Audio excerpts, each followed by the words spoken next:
What is going on, everybody? I am Rob Westerman, the third of GBP Daily, and thank you for tuning in to the Rob Westerman Show.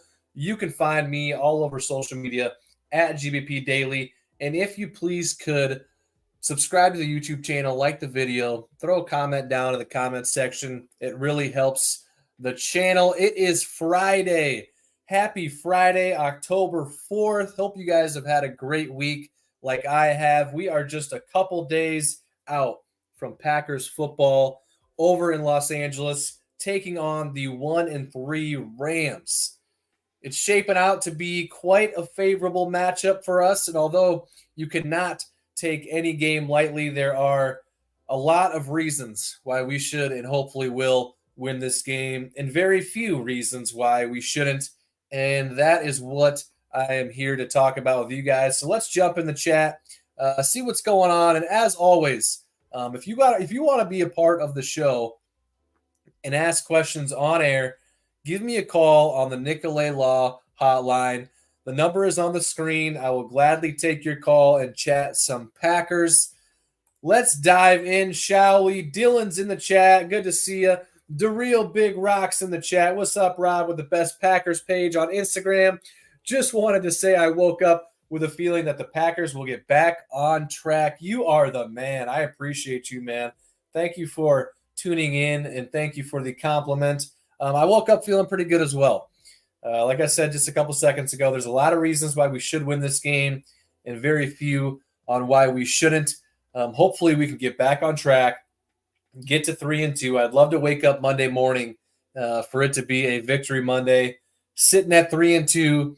Hopefully all of the Vikings, Bears, and Lions can lose, and we could kind of even out the division. Vikings would still be in the lead at 4-1 if they were to lose, but they take on the Jets over in London. So let's go, A-Raj.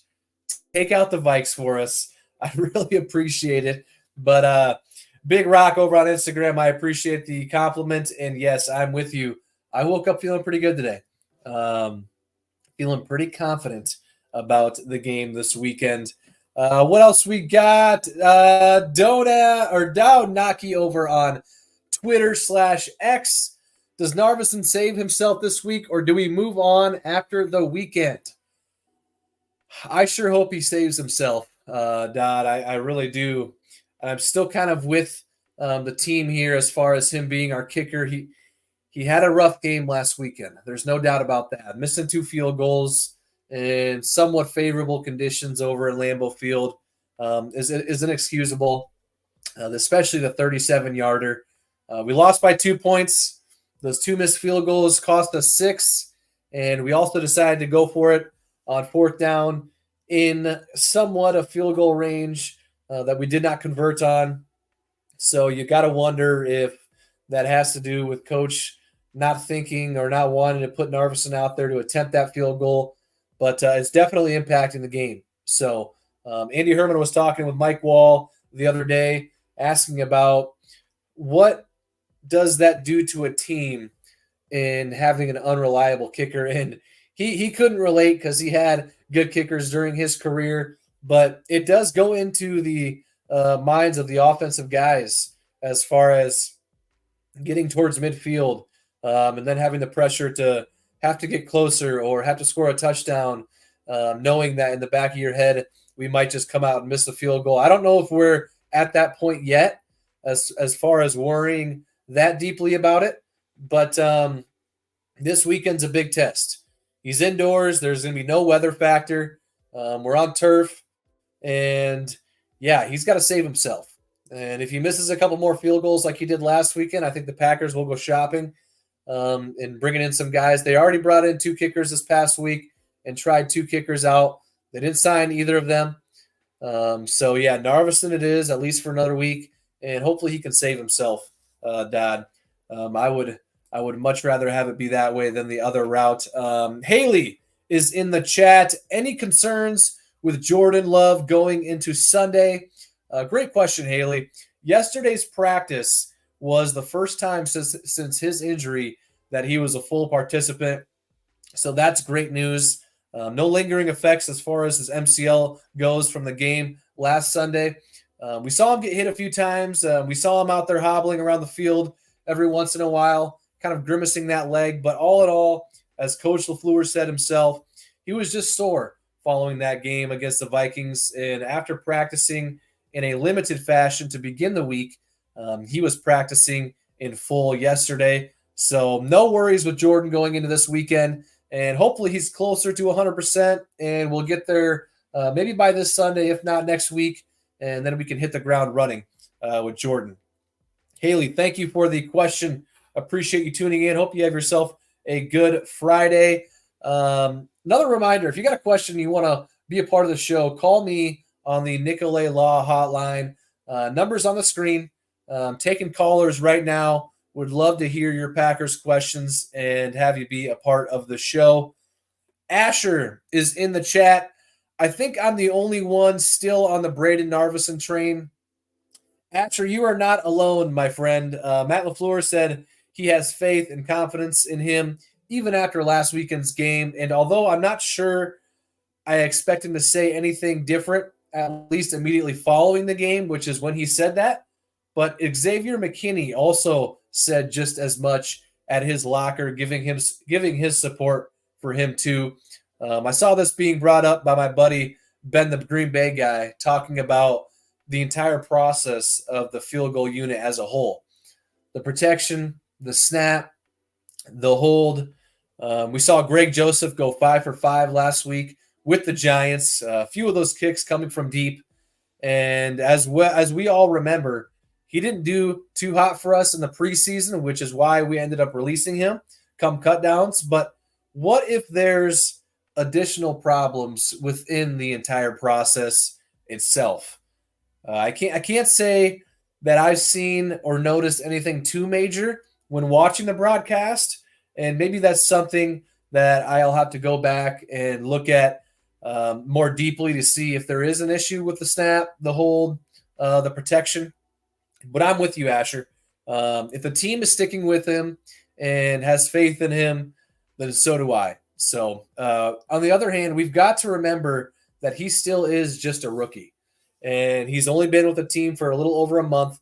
So I'm not writing him off just yet. I think with the situation that we are in as a team and having a shot to make the playoffs, having a shot to possibly make a run there, we can't afford to have kicker be a question mark, and can't afford to have kicker, the kicker spot, to kind of tarnish our team when it comes playoff time, because it's gonna come down to kicks in just about every game. We saw it last weekend. We lost by 2, and we missed 2 field goals. There's 6 points. You do the math. Same goes for week 1 in the loss. We missed a field goal.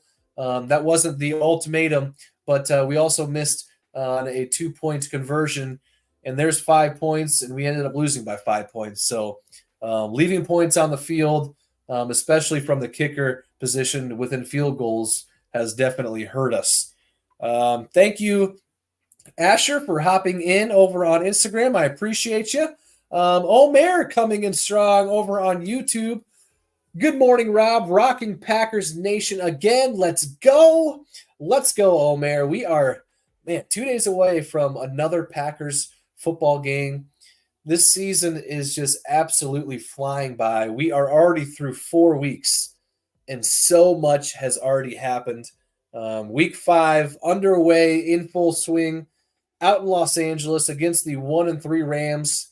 A game that we should win, and hopefully win by more than just a score, hopefully a few scores. A lot's happened so far. Am I right, Omer? Jordan Love injury week 1. We ended up losing that game, and then we go on a crazy ride with Malik Willis, who led us to 2 wins in the Colts and Titans. And then last weekend's game was just so weird. Jordan makes his return.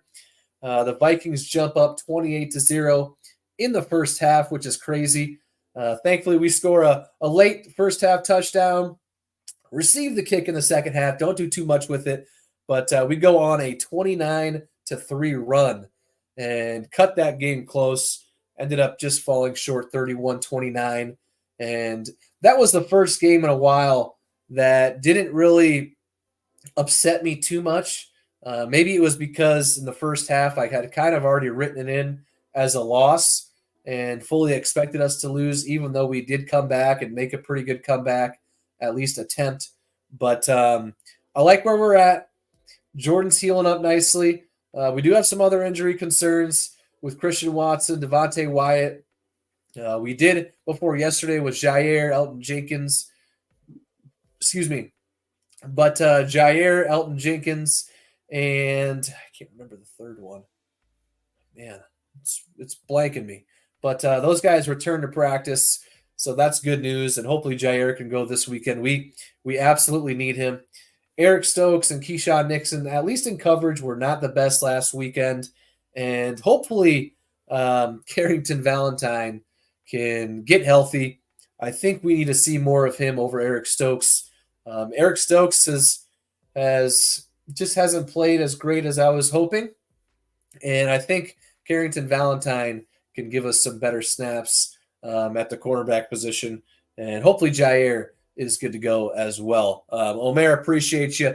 This team loves to make it hard on themselves, just like last season. No room for error now. 3-1 each quarter. We're only 2-2. We need to go 4-0 next quarter now. The losing is over now. Omer, absolutely love it and completely agree. This next quarter is very favorable. Let me bring it up here. Over the next 4 games, we have got the Rams in Los Angeles, the Cardinals at home next Sunday at noon, and then the Texans following that weekend's game also at noon. And the 4th game in the next 4 games is at the Jaguars, who I believe are 0-4 right now. Excuse me. So we've got to capitalize on these next 4 games. I think we could easily go 4-0. It's risky saying that and or thinking that or expecting that, but they've got a chance to go 4-0 these next 4 games. They just got to stop making as many penalties, stop shooting themselves in the foot. We've seemingly beat ourselves the 1st and 4th week of the season, and hopefully that stops with that Minnesota game last weekend. So, Omer, appreciate you for tuning in. DeReal over on Instagram, what is your take on the Packers and 49ers this season? I'm definitely excited for that matchup come November. I think they're playing on the 24th. That's a Sunday home game right before the Dolphins home game on Thanksgiving on Thursday night. And yeah, the 49ers have definitely underperformed.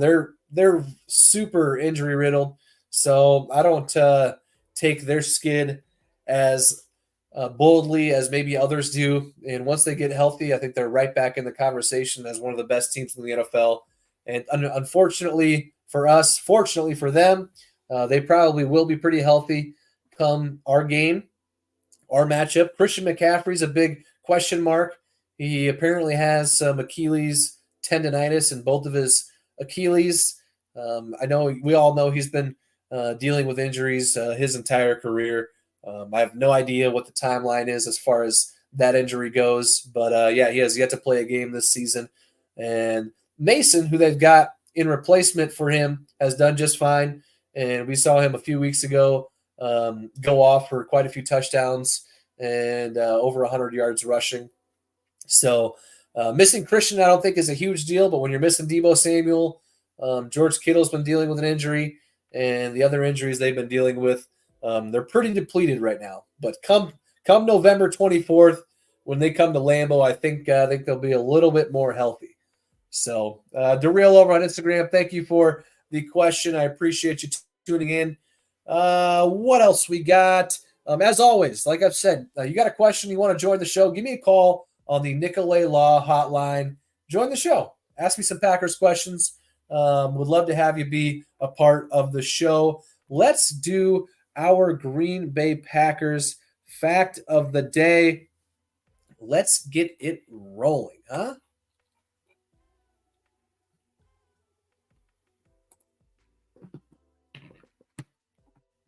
For your Green Bay Packers Fact of the Day, brought to you by TickPick. TickPick guarantees to have the lowest prices on Packers tickets. If you find cheaper tickets elsewhere, TickPick will give you 110% of your money back. If you want $20 off your next ticket order, use code Packers20 at checkout. That's Packers20. This promo code can only be used in the app, so make sure to download the TickPick app today.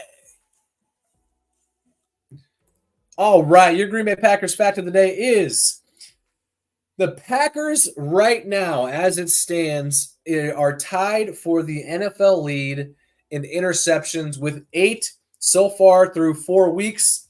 The rest of the list goes like this.